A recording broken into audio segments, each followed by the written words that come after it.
ढोलकपुर में एक बार फिर मौत का साया मंडरा रहा था। साहुर जो गांव का रक्षक था, आज खुद उस विशाल नाग के जादू में पूरी तरह जकड़ा हुआ था। हर तरफ वह नाग अपने मुंह से आग बरसा रहा था। लोग जान बचाने के लिए इधर उधर भाग रहे थे। उधर गांव वालों की बात सुनकर महाराज रायस्टर अपने कुछ सेनापतियों को साथ लेकर गांव की तरफ निकल पड़े। फिर गांव पहुंचते ही सेनापतियों ने उस विशाल नाग को चारों तरफ से घेर लिया और लगातार उस पर वार करने लगे, लेकिन किसी का भी वार उस नाग पर असर नहीं कर रहा था। तभी उस नाग ने एक ही झटके में सबको दूर पटक दिया। यह देखते ही महाराज रायस्टर समझ गए ये कोई आम नाग नहीं। फिर वह गुस्से से गरज कर बोले, कौन है तू और ढोलकपुर की इस पवित्र जमीन पर तेरा क्या काम है? ये सुनकर वह विशाल नाग फिर से इंसानी रूप में आ गया और बोला, पवित्र जमीन? हाँ हाँ हाँ, इस मिट्टी में तो 150 साल पुराना पाप दफन है।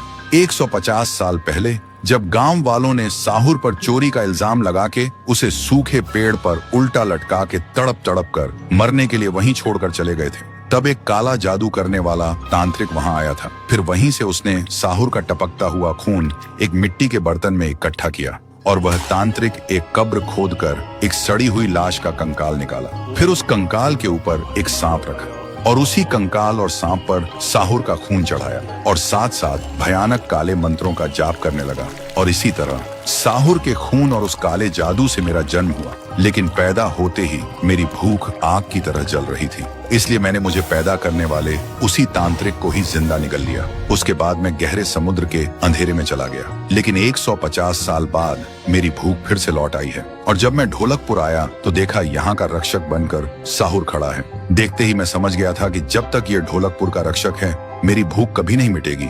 लेकिन साहुर को क्या पता था कि मेरे अंदर भी उसी का खून दौड़ रहा है। इसीलिए मैंने उसकी कमजोरी पहचान ली और उसे बुरी तरह जकड़ लिया। ये राज सुनकर महाराज रायस्टर का खून खौल उठा। उन्होंने बिना एक पल गंवाए अपनी तलवार उठाई, लेकिन तभी वह शैतान विशाल नाग का रूप लेकर सीधा रायस्टर पर वार किया। उसका वार इतना जोरदार था कि महाराज रायस्टर हवा में उड़ते हुए दूर जाकर गिरे।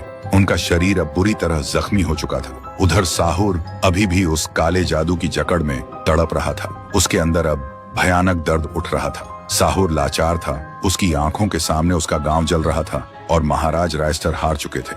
इसलिए एक बार फिर साहुर की आंखों से आंसू निकलने लगे। लेकिन तभी उसका दर्द सुखपुर में बैठी उसकी बहन पीहू को महसूस होने लगा। तो दोस्तों, क्या पीहू ढोलकपुर आकर अपने भाई साहुर को बचा पाएगी और क्या वह अकेले उस विशाल नाग को रोक पाएगी? अगर देखना चाहते हो तो इस वीडियो पर 1 लाख लाइक्स पूरे कर दो और कमेंट में लिखो नेक्स्ट पार्ट जल्दी लाओ।